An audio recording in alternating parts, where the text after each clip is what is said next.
It's early May and we've been enjoying a beautiful second spring at Bramble Cottage. It's also the second spring for the infant food forest that I've been working to establish here. Today it's all about the nettles, the ground elder, the hostas, the sweet woodruff and a few other things that I managed to find as I did my rounds. Over the last 2 years I've been actively working to build up the number of species I have available in my food forest, but there's still not very much of any one thing, so it's a bit of an adventure to try and find enough to collect for food and then to work out what meals I can make from that. In this video I'll show you what I found to collect in the garden, and then check out the next video if you want to see what I managed to prepare from my haul. Obviously the usual disclaimers apply.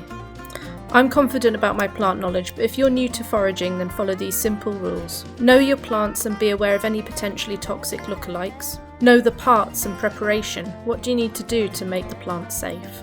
And know yourself. Try anything new in small quantities first, because we can all turn out to be sensitive to anything.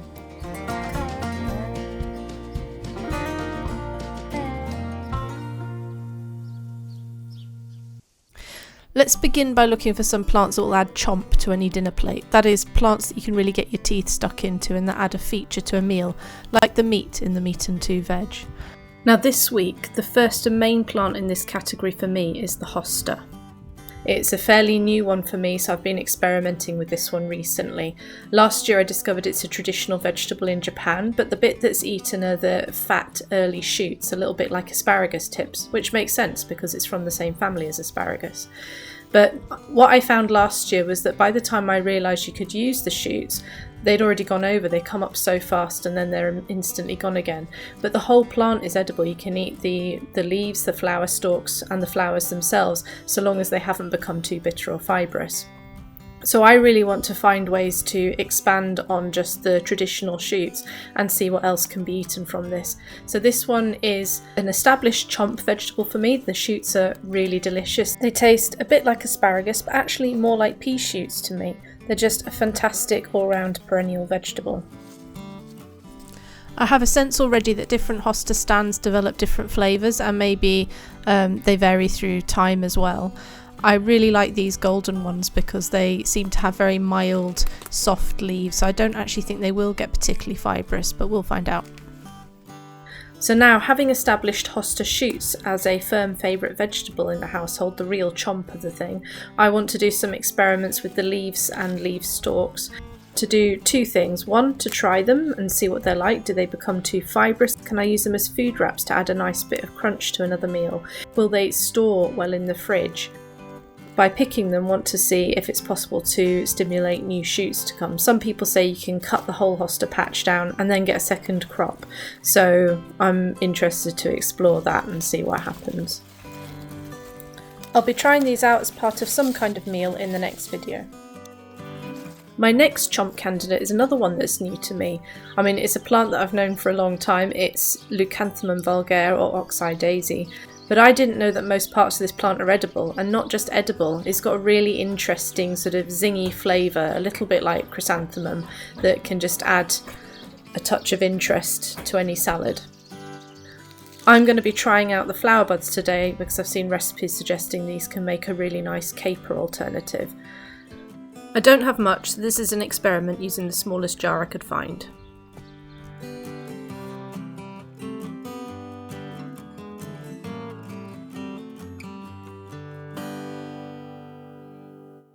The next category of plants I like to look for in the food forest is the filler plants, the ones that give you something to munch on and that fill your belly. So these could be staples like potato or rice, or they could be bland palatable salad leaves like lettuce and cabbage. The two filler plants that are most evident this time of year are nettles and ground elder, so let's start with the nettle.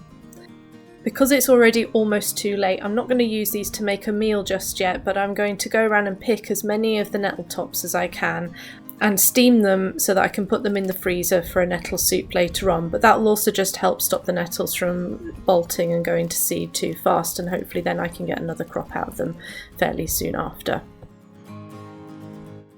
Obviously nettle is one of our most traditional forage crops. It's prolific, absolutely full of nutrients, and is the basis of numerous amazing tasting recipes. The only downside, of course, is the sting. Luckily, because I spend so much time rummaging around in the garden, I find myself fairly impervious to the sting most of the time anyway, but I'm still going to wear gloves to pick most of these.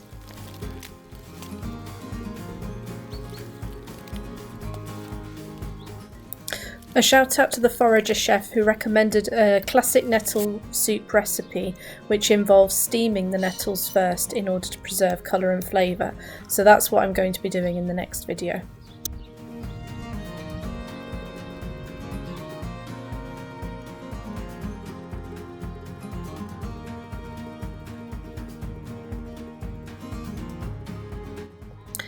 Next I went round to pick the ground elder. So again, it's getting late in the season for these. They just come up so fast and time is short when you work most of the days of the week and the weather's never right at the weekend for picking.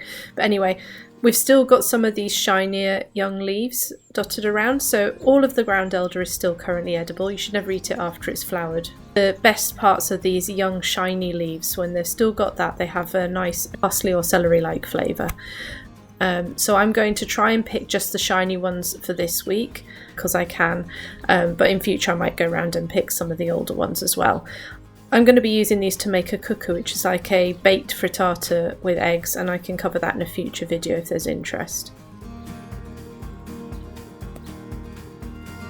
Finally, my next candidate for filler that's just coming up at this time of year and which I absolutely love is the malvas. So most species of malva can be used as a filler plant, but this one's Malva moschata, or the muskmallow. And these have just a really nice bland flavour, but they also, because they've got mucilage in them, they have just a little bit of a chewiness almost to them. They don't interfere with other flavours, but at the same time they add a bit of chewy chompiness, so they could go into the chomp category for my money as well. And they just grow through most of the year. They don't become bitter particularly, and eventually you can eat the flowers and the flower buds as well. A few more honourable mentions. We've got perpetual spinach, which is related to chard, so that's another mild flavoured leaf, but I just don't have a huge amount, and as you can see this one's on its way to bolt. We have some perennial kales, so I'll definitely be using these a bit more as they become more established. We have growing carpets of wild strawberry, and these leaves are very mild flavoured and nice to throw in a salad, so I'm definitely going to be having these. I think they store pretty well as well, so they're quite good for me for lunches during the working week. And then we have Viola raviniana. So I think most or all violas are edible, and the leaves and flowers are all edible. So they're not particularly interesting. I find them a little bit papery. The texture's not great, the flavour's not really there. But they add a bit of filler, and the best thing about them is they grow all year round, and then when they flower like this, that looks lovely in a salad too. My penultimate category of forage plant I look for is the flavour plants, the traditional herbs and spices, like in conventional terms garlic, lemon, dill, that kind of thing. Usually small quantities that have big impact. So I already mentioned the oxeye daisy, which adds interesting flavour as well as having something to chew on.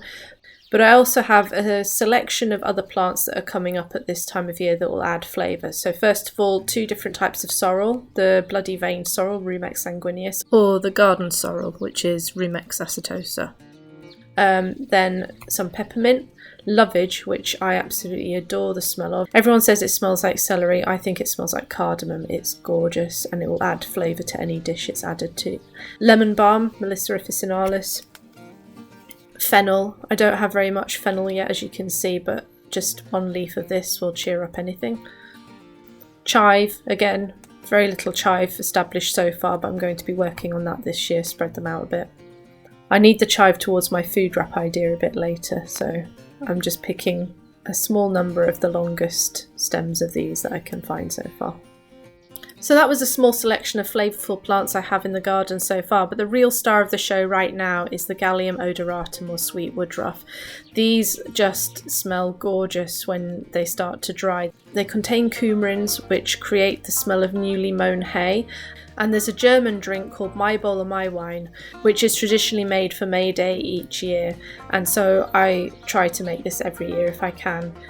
It's a really simple process to make, and it's ready within a few days, which is my favourite kind of recipe, so I'm going to go through that in a bit. No fancy brewing required.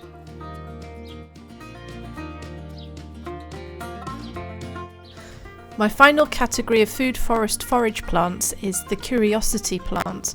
So this is a bit of an odd category, but it's all about the learning and experimenting, isn't it?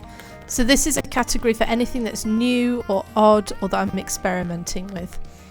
This first one is Cucurbita macrophylla. So this one's a volunteer that was just in the garden when we came here and I didn't even know what it was.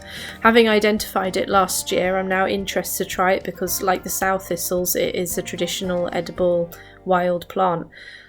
So far I find it horrifically bitter, and I'm usually pretty tolerant to bitter plants and determined to find a way to eat them no matter what. Sadly, the exact same thing applies to this hedge garlic, which I've spotted growing on the track just outside our property. It's got an amazing garlic flavour. I've tried it many times in past years, but it also has a horrible bitter overtone that almost hides the garlic. So I really want to find a way to make best use of this, but so far I've found it completely unpalatable. Well, that just about wraps up plant collecting for today.